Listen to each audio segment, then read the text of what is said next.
கர்த்தர் உங்களை ஆசீர்வதிப்பாராக. இந்த நாளும் தேவனுடைய வார்த்தையிலிருந்து ஒரு காரியத்தை நாம் தியானிக்க போகிறோம். யோபின் புஸ்தகம் 42ஆம் அதிகாரம் முதல் 2 வசனங்களை நாம் வாசிப்போம். யோபுவின் புத்தகம் 42ஆம் அதிகாரம் முதல் 2 வார்த்தைகளை நாம் தியானிக்க போகிறோம். வார்த்தை கேட்கும் பொழுது கவனமாய் கேளுங்கள். கர்த்தர் உங்களை ஆசீர்வதிப்பாராக. அப்பொழுது யோபு கர்த்தருக்கு பிரதியுத்தரமாக, தேவரீர் சகலத்தையும் செய்ய வல்லவர், நீர் செய்ய நினைத்தது தடைப்படாது என்பதை அறிந்திருக்கிறேன். ஆமென். நல்லா வாசிங்களேன். எவ்வளவு நல்ல வார்த்தை தெரியுமா? ஆமென். நல்லா சொல்லுங்க வாயை திறந்து. உங்களுக்காக இன்னொருத்தர் சாப்பிட இல்லாத குடிக்கல, நீங்க தான் செய்யணும். ஆமென். சொல்லுங்க. அப்பொழுது சொல்லுங்க. அப்பொழுது யோபு கர்த்தருக்கு பிரதியுத்தரமாக, தேவரீர் சகலத்தையும் செய்ய வல்லவர். ஆமென். நீர் செய்ய நினைத்தது தடைபடாது என்பதை அறிந்திருக்கிறேன். ஹல்லேலூயா. ஆமென். பாருங்கள், அப்ப இந்த வார்த்தை சொல்லுகிறது, யோபு பல காரியங்களை சந்தித்த பிறகுதான் இந்த வார்த்தை சொன்னார். அதற்கு காரணம் இருக்கிறது. அவர் கர்த்தரால் ஆசீர்வதிக்கப்பட்டவர். அவர் உத்தமமான ஒரு மனிதனாய் வாழ்ந்தார், சன்மார்க்கமாய் வாழ்ந்தார். ஆனால் அவருடைய வாழ்க்கையிலே சில காரியங்களை கர்த்தர் அனுமதித்தார். அதன் பிறகு பல காரியங்களை அவர் தன் நண்பரோடு சம்பாசித்தார். பல இழப்புகளுக்கு பல காரணங்கள் சொன்னார்கள்.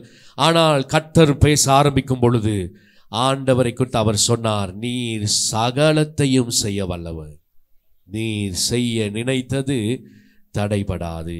ஆமென். அப்ப இன்னொரு விஷயம் இதில் என்ன இருக்குன்னா, நீங்கள் ஜெபிப்பதை கர்த்தர் செய்ய அவர் வல்லவராக இருக்கிறார்.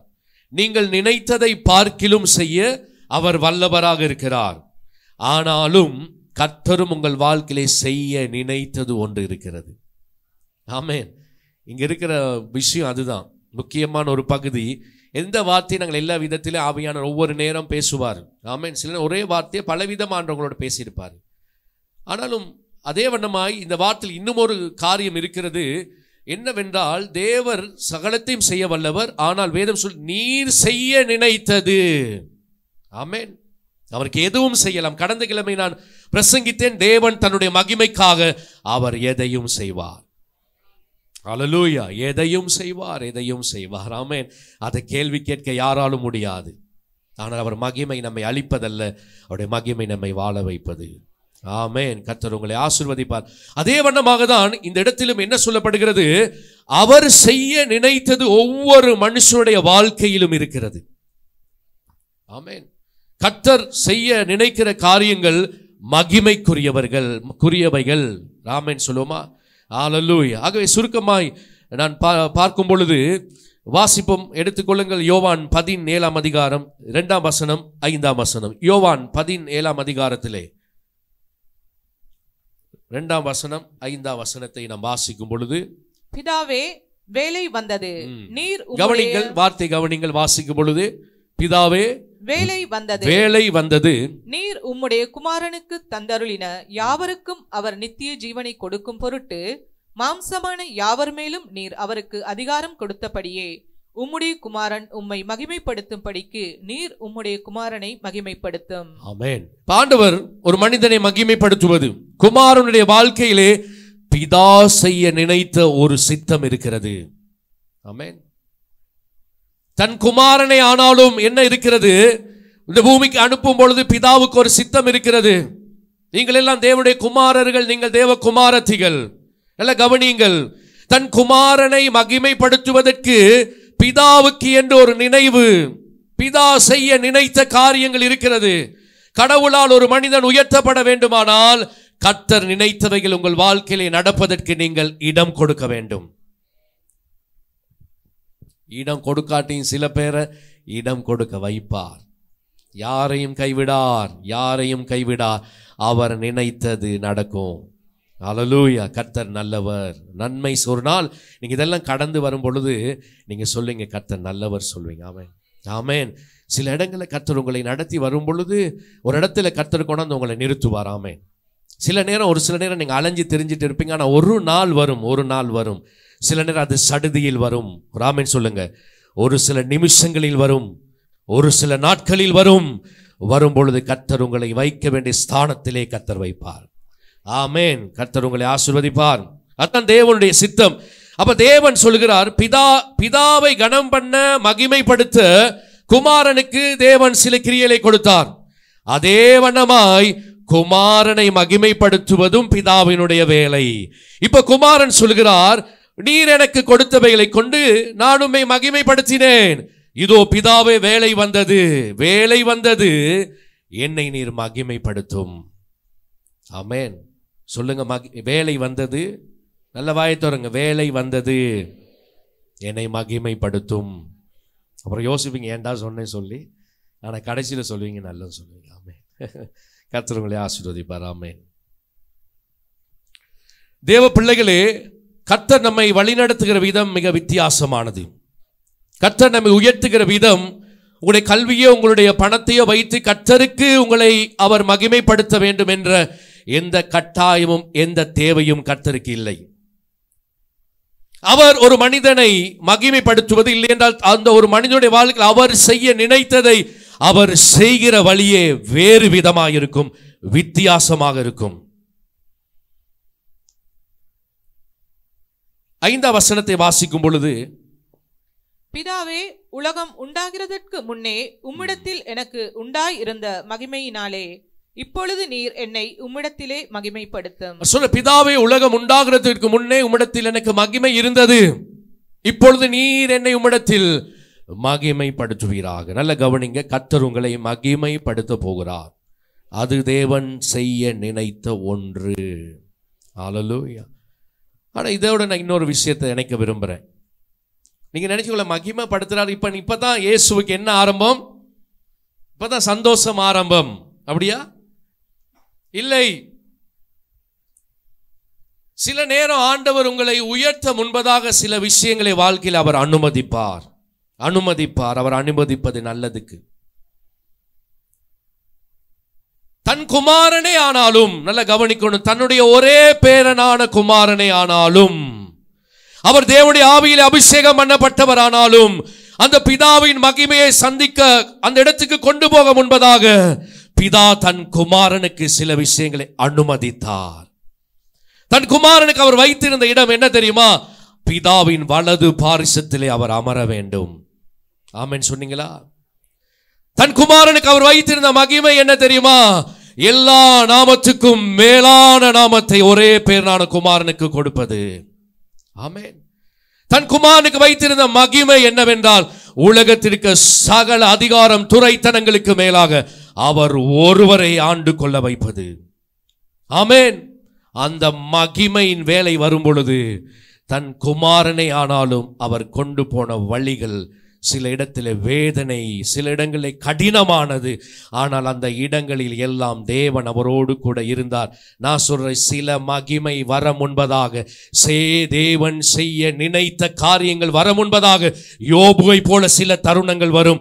ஆனால் அந்த தருணங்களுக்கு நீங்கள் கர்த்தரை மட்டும் நம்பி ஒப்பு கொடுத்தால் தேவன் அதி சீக்கிரத்திலே கர்த்தர் உங்களை உயர்த்த வேண்டிய இடத்திலே உயர்த்தி ஒருவனாலும் அசைக்கப்பட முடியாத இடத்திலே கர்த்தர் உங்களை வைப்பார். ஆமென். நம்புறீங்களா? ஆமென். கர்த்தர் உங்களை ஆசீர்வதிப்பார். ஆதியாகமம் 37:7 வசனம் 4 வசனம். ஆதியாகமம் 37 அதிகாரம் 7 வசனத்தையும் 9 வசனத்தையும் வாசிக்கும் பொழுது, நாம் வயலில் அறுத்த அரிகளை கட்டிக்கொண்டிருந்தோம். அப்பொழுது என்னுடைய அரிக்கட்டு நிமிர்ந்திருந்தது, உங்கள் அரிக்கட்டுக்கள் என் அரிக்கட்டை சுற்றி வணங்கி நின்றது என்றான். ஆமென். அப்ப இந்த இடத்திலே உங்களுக்கு தெரியும் யாரை குறித்து பேசப்படுகிறது? ஹலோ, நல்லா சொல்லுங்களேன். ஆமென். யோசேப்பை குறித்து ஆண்டவர் சொல்றார். யோசேப்பை கர்த்தர் உயர்த்துவது தேவ திட்டம், அது தேவன் செய்ய நினைத்தது. ஆமென். யோசேப்பு கேட்கல. ஹலோ, சில நேரம் நீங்க நினைக்காத உயர்வை கர்த்தர் உங்களுக்கு வைத்திருக்கிறார். யோபுவா இருக்கலாம், யோசேப்பை ஆண்டு உயர்த்துவது தேவ திட்டம் கர்த்தர் வெளிப்படுத்துகிறார். அவர் சொல்லுகிறார், உன்னுடைய அரிக்கட்டு மற்றும் நேரா இருக்க மற்றவங்க உம்மை வணங்குகிறார்கள். காரணம், நீ ஒரு நாள் வரப்போகிறது, உன்னுடைய சகோதரர் எல்லோரும் உன்னை வணங்க போகிறார்கள், உன்னை அவர்களுக்கு முன்பதாக நான் உயர்த்த போகிறேன். ஆமென். அப்புறம் இன்னொரு வார்த்தை பாருங்க, வாசிக்கும் பொழுது 9 வசனம் வாசிங்க. இன்னொரு சொப்பனை கண்டாரு. என்ன கண்டாரு? ஹலோ, இப்போ சொப்பனை காணாதீங்க. அப்படி கண்டா அது பலிக்காது. ஆமென். சொல்லுவாங்க, காலையில கண்ட சொப்பனம் பலிக்காதா? பலிக்கும் சொல்லுவாங்க. இதெல்லாம் நம்பாதீங்க. ஆமென். நல்லது, நீங்க காண்ற சொப்பனம் எல்லாம் நல்லது இல்லை. நீங்க காண்ற சொப்பனம் எல்லாம் கடவுள் கொடுக்க இல்லை. ஆமென். சில பேர் சொப்பனமாவே நினைச்சிட்டு தூங்குனா ஒன்றும் செய்ய இயலாது. சில பேர் சொப்பனத்துக்கு அர்த்தம் சொல்ல நாங்கள் இன்னும் PhD எல்லாம் படிக்க வேண்டியிருக்கு. உலகத்திலே பார்க்காதது கேட்காததெல்லாம் இப்போ நாங்கள் கேட்குறோம். ஆமென். கர்த்தர் தன் வார்த்தையில பேசினாலே போதும். சொப்பனத்தின் மேல ஆர்வமா இருக்காதீங்க. சில பேர் இந்த சொப்பனத்துக்காகவே வாழ்றாங்க. சொப்பனத்தில் காணுங்க. சொப்பனத்தில் என்னத்தை பேச வேண்டியிருக்கு? பைபிள் எழுதி கொடுத்திருக்காரு. உங்களுக்குள்ளே கர்த்தர் இருக்கிற ஆவியானவர் இருக்கிறார். அவர் தேவைப்பட்டால் சொப்பனத்தில் பேசுவார். ஆமென். இல்லாடி நல்ல குப்பரை அடித்து நல்லா தூங்குங்கள். இயேசுவினாம். கர்த்தர் உங்களை ஆசீர்வதிப்பார். அவன் வேறொரு சொப்பனம் கண்டு தன் சகோதரரை நோக்கி, நான் இன்னும் ஒரு சொப்பனத்தை கண்டேன். சூரியனும் சந்திரனும் 11 நட்சத்திரங்களும் என்னை வணங்கினது என்றான். அப்ப 10க்கு இப்ப இன்னொன்னு கண்டாரு. அது கண்டே அவனுக்கு என்னன்னா எரிச்சல். ஆமென். எப்படி நாங்கள் உன்னை வணங்குவோமா? ஆமென். ஆனா இன்னொரு சொப்பனம். இதுவரைக்கும் 11 பேர் சகோதரர். இப்ப இன்னொரு சொப்பனம் கடவுள் கொடுக்கிறார். அது இல்லை என்ற திட்டம். நான் அது செய்ய நினைக்கல, நான் அதையும் பார்க்கிலும் பெரிய காரியம் செய்வேன். ஆமென். சொல்லுங்க, ஒரு கையை வைத்து, இதையும் பார்க்கிலும் அவர் எனக்கு பெரிய காரியம் செய்வார். இயேசுவின் நாமத்திலே பெற்றுக்கொண்டவர்கள் பெற்றுக்கொண்டார்கள். ஆமென். கர்த்தர் உங்களை ஆசீர்வதிப்பாராக. ஆகவே அப்ப இன்னொரு சொப்பனம் என்னன்னா, இல்ல உன் தாயும் தகப்பனும் எல்லா சகோதரர் சேர்ந்து என்னை ஒரு நாள் வணங்குவீர்கள். ஓ பிரைஸ் தி லார்ட். கர்த்தர் வாக்கு தத்தம் கொடுத்தார். இனி மெத்தை மேல் இருந்து நான் அதை அனுபவிப்பேன். ஆமெனா? யோசேப்பை மெத்த மேல போட்டாங்களோ? ஹலோ, இல்ல, குழியில் போட்டார்கள். சில பேர் பார்க்குறோம், குழியில போட்டாங்களா பாஸ்டர்? குழியில தான் போட்டாங்க. ஆமென். ஆமென். என்ன சொல்கிறேன்? தேவன் கவனிங்க, தன் குமாரனை, அவர் சொல்ற வார்த்தைகள் இதெல்லாம் முக்கியம். பிதாவே, வேலை வந்தது, குமாரனை மகிமைப்படுத்தும். குமாரனுக்கு நிமித்த மகிமை பாடுகள் அல்ல, அவமானங்கள் அல்ல. ஆனா ஒரு மகிமையை நோக்கி போகும் பொழுது, கர்த்தர் செய்ய நினைத்த சில காரியங்கள், கர்த்தரால் வருகிற உயர்வுகளுக்கு போகும் பொழுது சில விஷயம் வாழ்க்கையில நடக்கும். வாசிங்கள் ஆதியாகமம் 37:24. ஆதியாகமம் 37:24. அவனை எடுத்து அந்த குழியிலே போட்டார்கள். அந்த குழியிலே எப்படி இருக்கும்? சொப்பனம் கண்டு சொன்னவன் இப்ப எங்க இருக்கிறான்? ஹலோ, சொப்பனம் கண்டு சொன்னவன் எங்க இருக்கிறான்? குழியில இருக்கிறான். நாங்கள் அறிந்த சொப்பனமாவது என்னமாவது. இரண்டாவது சொப்பனம் கண்டவன் எங்க இருந்தான் தெரியுமா? சிறைச்சாலையில் இருந்தான். தன் குமாரன் மகிமைப்படும் வேலை வரும் பொழுது முதலாவது எங்கே போனார்? அவர் பாடுகளின் மத்தியிலே போனார். அவர் உடைக்கப்பட்டார், அவர் நொறுக்கப்பட்டார். வேதம் சொல்லுகிறது, அவருக்கு இந்த ரூபம் இல்லாமல் போயிட்டு, அவருக்கு இந்த அழகு இல்லாமல் போயிற்று. தன் குமாரனையே அலங்கோலமாக்க பிதா இடம் கொடுத்தார். சபையை இதெல்லாம் முக்கியமான படிப்பினை. கர்த்தரால் ஒருவன் உயர்த்தப்பட முன்பதாக சில நேரம் கர்த்தர் அவனை சரி செய்வார். கர்த்தர் அவனோடு இடைப்பட விரும்புவார். சில தருணங்கள் வரும், அந்த மகிமை வர முன்பதாக நீங்கள் உங்களை அந்த மகிமைக்கு கொண்டு போகிற உறவுக்குள் கர்த்தர் உங்களை கொண்டு வருவார். ஆமென் சொல்லுங்க. சில நேரம் இன்னைக்கு குழியில் இருக்கிறீங்களா? நான் சொல்றது நல்லது. ஒரு நாள் உங்களுக்கு சிங்காசனத்தை கர்த்தர் வைத்திருக்கிறார். ஆமென். விசுவாசிக்கிறீங்களா? கர்த்தர் செய்வார். கர்த்தர் செய்ய நினைத்தது தடைபடாது. அவர் என்னத்தை செய்ய நினைத்திருக்கிறார்? அவரை மகிமைப்படுத்துகிறவரை மகிமைப்படுத்த வேண்டும் என்று நினைத்திருக்கிறார். ஹல்லேலூயா. ஆமென். அப்ப என்ன நடந்தது?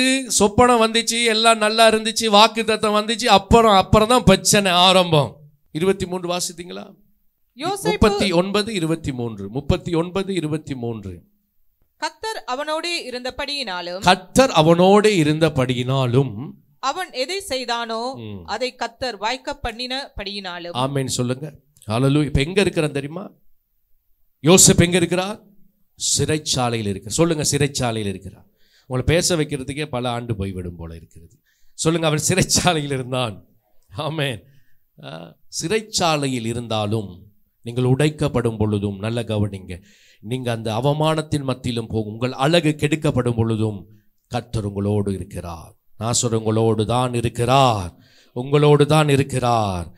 கர்த்தர் உங்களோடு இருக்கிறபடியினாலே ஆண்டவர் இந்த உடைக்கப்படும் ஒவ்வொரு தருணங்களிலும் கர்த்தர் உங்களுக்கு தன்னை வெளிப்படுத்துகிறார். ஆமென். சிறைச்சாலையில் சில தனிமை வரும், சில நேரம் ஆண்டவர் உங்களை தனிமைப்படுத்துகிற நேரங்கள் வரும். வந்திருக்கா? ஹலோ, வரும். ஏன் தெரியுமா? அவருடைய சத்தத்தை கேட்பதற்கு கர்த்தர் உங்களை அமர வைப்பார். ஆமென். சில நேரம் சில குழியில போடுவார், பயப்படாதீங்க. ஆமென். ஏன் தெரியுமா? அப்பதான் அந்த குழியில தான் அவர் சத்தம் வரும். ஆமென். ஆமென். எலியாக்கு அது வரைக்கும் அக்கினியிலே சத்தம் வந்தது, பர்வதத்திலே சத்தம் வந்தது, பெருமழையின் இரைச்சல் வந்தது. ஒரு நாள் வந்தது, எல்லாவற்றையும் விட்டு பயந்து ஓடி போய் அமர்ந்திருந்தான். அன்னைக்கும் பெரிய சத்தம், பூமி அதிர்ச்சி வந்தது, அன்னைக்கும் பெருங்காற்று வந்தது, அக்கினி வந்தது, தேவ சத்தம் இல்லை. ஆனால் அதன் பிறகு ஒரு அமர்ந்த மெல்லிய சத்தம் வந்துச்சு. சிறைச்சாலையில் தான் அமர்ந்த மெல்லிய சத்தம் வரும். ராமேன் சொல்லுங்க, நீங்க இன்னைக்கு இருக்கிறீங்க தானே, அது உங்க வாழ்க்கையில ரொம்ப ரொம்ப முக்கியமான இடம். கர்த்தர் உங்களோடு இணைந்து கொண்டிருக்கிறார், கர்த்தர் உங்களோடு பேசிக் கொண்டிருக்கிறார். நல்லா செவி கொடுங்க. அவர் என்ன பேசுறாரு, இந்த வழியில் அவர் என்னத்தை கற்றுக் கொடுக்கிறார், அந்த சத்தத்துக்கு மட்டும் நீங்க செவி கொடுத்துட்டீங்கன்னா வாழ்க்கையை கர்த்தர் ஒட்டு மொத்தமாய் சீக்கிரத்தில் அவர் மாற்றி விடுவார். ஹல்லேலூயா, ஆமென். மத்தேயு 27 அதிகாரம் 29 31 வரை. மத்தேயு 27, இதோ அவருடைய மகிமை எப்படி வருகிறது என்று நான் காண்பிக்க விரும்புகிறேன். முள்ளுகளால் ஒரு முடியை பின்னி. கவனிங்க. அப்ப ஆண்டவர் சொன்னார், வேலை வந்தது, தன் குமாரனை மகிமைப்படுத்தும். ஆமென் சொல்லுங்க. போன கிழமை நான் என்ன பிரசங்கித்தேன்னா, கர்த்தரை மகிமைப்படுத்தணும். இந்த கிழமை நான் என்ன சொல்றேன்னா, கர்த்தர் உங்களை மகிமைப்படுத்துவார். ஹல்லேலூயா, ஆமென். ஒவ்வொருடைய வாழ்க்கையிலும் யாரும் கர்த்தருக்கு அற்பமானவர்கள், எல்லாருக்கும் கடவுளுக்கு நீங்க எல்லாரும் ரொம்ப ரொம்ப முக்கியமானவர்கள். ஆமென். உங்களுக்கு கர்த்தரால் வருகிற ஒரு உயர்வு, ஒரு மகிமை இருக்கிறது. கர்த்தர் உங்களை படைத்து இதுவரை நடத்தி வந்த தேவனுக்கு உங்க வாழ்க்கையில அவர் செய்ய நினைத்த அவருடைய ஒரு பகுதி இருக்கிறது. உங்க வாழ்க்கையில் உங்க பகுதி ஒன்று இருக்கிறது. ஆனா கர்த்தருக்கும் அவருக்குன்னு ஒரு இடம் வச்சிருக்கிற உங்க வாழ்க்கையில. ஆமென். ஹல்லேலூயா. இந்த இடத்துல பாருங்கள், அந்த குமாரனை மகிமைப்படுத்த முன்பதாக அவருடைய சிரசின் மேலே முள்முடி வைத்தார்கள். அப்புறம் அவர் வலது கையில் ஒரு கோலை கொடுத்து அவர் முன்பாக முழங்கால் படியிட்டு, யூதருடைய ராஜாவே வாழ்க என்று அவரை என்ன செய்தார்கள்? பரியாசம் பண்ணினார்கள். ஆமென். மகிமையை நோக்கி போகும் பொழுது கர்த்தர் ஒருவனை ஒரு ஸ்தானத்திலே நிலைநிறுத்த முன்பதாக அந்த என்னெல்லாம் நடக்குது பாருங்க. ஒரு மனிதன் எப்படிப்பட்ட காரியங்களுக்கு முகம் கொடுக்கிறான். அதுக்கப்புறம் 30ஆம் வசனம், அவர் மேல் துப்பி அந்த கோலை எடுத்து அவரை சிரசில் அடித்தார்கள்.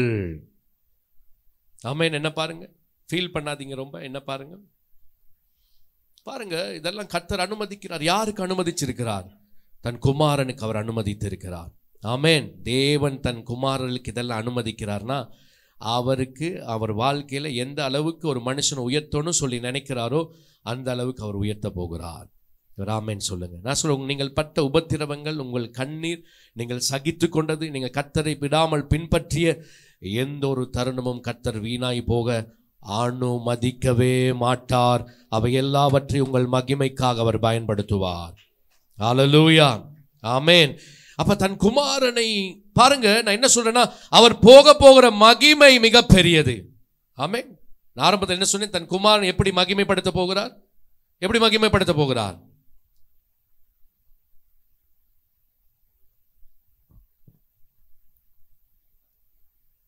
பிதாவின் வலது பாரிசத்திலே உயர்த்த போகிறார். ஆமென். தன் குமாரன் எல்லா நாமத்துக்கும் மேலான நாமத்தை கொடுக்க போகிறார். ஆனா இந்த இடத்தில் அவரை காரி துப்புவது, அடிப்பது, அந்த நேரம் பெருசு. ஆனா அந்த மகிமை வரும் பொழுது அந்த மகிமைக்கு இவைகள் ஈடாகவே முடியாது. ஆமென் சொல்லுங்க. சில பேருக்கு அது தெரியும், அந்த பாதையிலே போனவர்கள், அந்த வேதனை மத்தியிலே போனவர்கள். ஆனா கர்த்தர் பதில் கொடுத்து உங்களை உயர்த்தும் பொழுது அதெல்லாம் உங்களுக்கு அற்பமாய் தோன்றும். கர்த்தர் உயர்த்துகிற காரியம் மிக பெரிதாய் உங்களுக்கு தோன்ற போகிறது. இதை விசுவாசிக்கிற வாழ்க்கையிலே கர்த்தர் செய்வார். அவரை சிரசில் அடித்தார்கள். அப்புறம் அவரை பரியாசம் பண்ணி அவரை வெட்கப்படுத்தி என்ன செய்த? அவருக்கு கொடுத்த மேலங்கிய கல்வி உங்களுக்கு தெரியுமா? அவரை நிர்வாணமாக்கினார்கள். சிலுவையில யாரும் உழுப்பு போட்டு சிலுவையில் அறைகிறது இல்லை. நாகரீகமா படம் வரைஞ்சிருக்கிறாங்க. அப்படி யாரையும் சிலுவையிலே உடுப்பு போட்டு ஆணி அடிக்க மாட்டாங்க, சிலுவையில் அறைய மாட்டாங்க, நிர்வாணமாய் தான் அறைவார்கள். எப்படி இருந்திருக்கும் பிதா தன் குமாரனை ஒப்பு கொடுக்கும் பொழுது? சில நேரம் அப்படிப்பட்ட தருணங்கள் வாழ்க்கையிலே வரும், கர்த்தர் அனுமதிப்பார். அந்த தருணங்களிலே நான் என்ன சொல்றேன்னா, கர்த்தரோடு இருக்க அந்த உறவு உங்களுக்கு இருக்குமானால் எல்லாம் சரியாக இருக்கும். அந்த நேரம் தான் நீங்க ஆண்டவரோடு இருக்கணும். ஆமென். கர்த்தருக்கு உங்களை ஒப்பு கொடுப்பீர்களானால் நிச்சயமாய் கர்த்தர் அந்த தருணங்களில் உங்களை காப்பாற்றி அந்த மகிமையை நோக்கி கொண்டு போவார். ஆதியா 41 அதிகாரம் 14 வசனம். ஆதியாக 41 அதிகாரம் 14 வசனத்தை வாசித்து நாம் ஜெபிக்க போகிறோம்.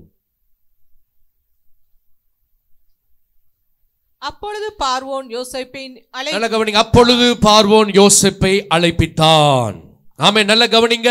அந்த உபத்திரவன் பாதை நான் சொன்னேன், நீங்கள் உடைக்கப்படுகிற நாட்கள், நீங்கள் வெட்கப்படுகிற நாட்கள். நீங்கள் சில நேரம் உங்கள் சொந்தக்கால் உங்களை தூசித்திருப்பார்கள், வெட்கப்படுத்தியிருப்பார்கள், உங்களை அவமதித்திருப்பார்கள். இயேசு ஜெபித்து 12 பேரை தெரிந்து கொண்டார். ஆனால் காட்டி கொடுத்தவன் யார் தெரியும்? அவரோடு கூட அந்த ஒன்னா சாப்பிட்டவன் தான் காட்டி கொடுத்தான். ஆமென்.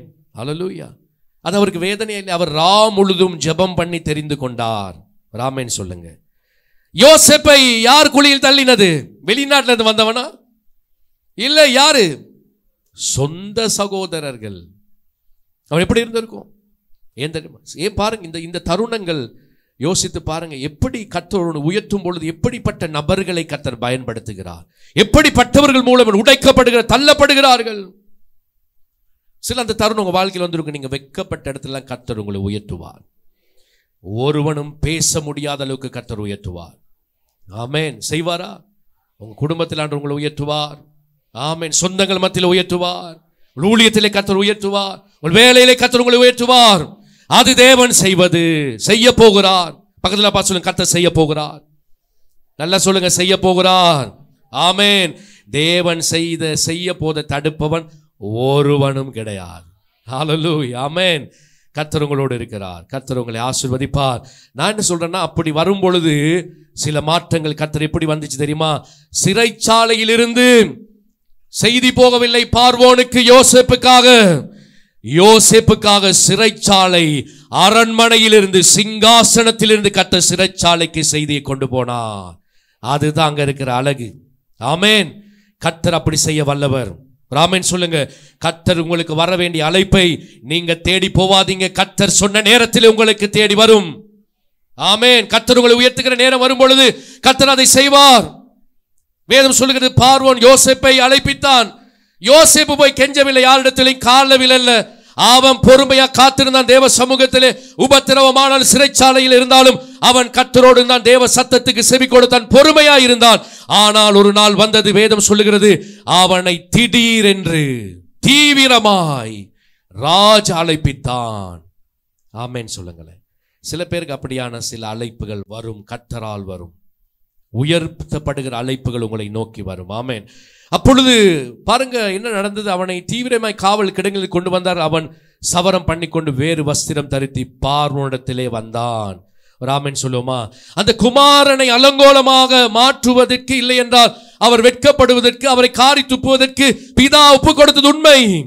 ஆனால் அந்த சரீரம் கிழிக்கப்பட ஒப்பு கொடுத்தார். தன் ஒரே பேரான குமாரனை அவர் கொடுப்பது சிலர் வேதனை தான், அவமதிக்கார் ஒப்பு கொடுத்தார். ஆனால் கிழிக்கப்பட்ட அந்த சரீரம், அந்த அலங்கோலமாக்கப்பட்ட அந்த சரீரம், யாராலும் பார்க்க முடியாத அந்த ரூபத்தை தான் ஒரு நாள் வந்தது. மரணத்திலிருந்து உயிர் தெள வைத்து அந்த கல்லறையிலிருந்து கல் பிரட்டப்பட்டு அந்த சரீரத்தை தான் கர்த்தர், அது எவ்வளவு அலங்கோலமாய் இருந்தாலும், எவ்வளவு வெட்கத்துக்குரியதா இருந்திருந்தாலும், கர்த்தர் அந்த சரீரம், அந்த ஒரே சரீரத்தை தான் கர்த்தர் மகிமையின் சரீரமாய் கர்த்தர் உயிரோடு எழுப்பினார். ஒரு நாள் வருகிறது உங்கள் வாழ்க்கையிலே, கர்த்தர் இப்படி செத்து போன, அவமதிக்கப்பட்ட கொடுத்த தருணங்களை கர்த்தர் உயிர்ப்பிப்பார். அது எவ்வளவு அலங்கோலமாக இருக்கலாம், அசிங்கமாக இருக்கலாம், ஆனால் கர்த்தர் அதை உயிர்ப்பித்து அதை அழகுபடுத்தி உங்களை மகிமைப்படுத்துவார். கர்த்தர் செய்ய நினைத்தது தடைபடாது என்று நான் அறிந்திருக்கிறேன். ஆமென் சொல்லுங்க. ஆமென். விசுவாசிகளை கர்த்தர் செய்ய நினைத்தது தடைபடாது. ஒருவனும் உடைக்கப்படாமல் அழகுபடுத்தப்படுவதில்லை. ஒருவனும் உடைக்கப்படாமல் அவர் நியமித்த அந்த மேன்மையான ஸ்தலங்களுக்குள் கடந்து போவதில்லை. கர்த்தருக்கு உங்களை ஒப்புக் கொடுங்கள். வேறு வழிகளை தேட வேண்டாம்.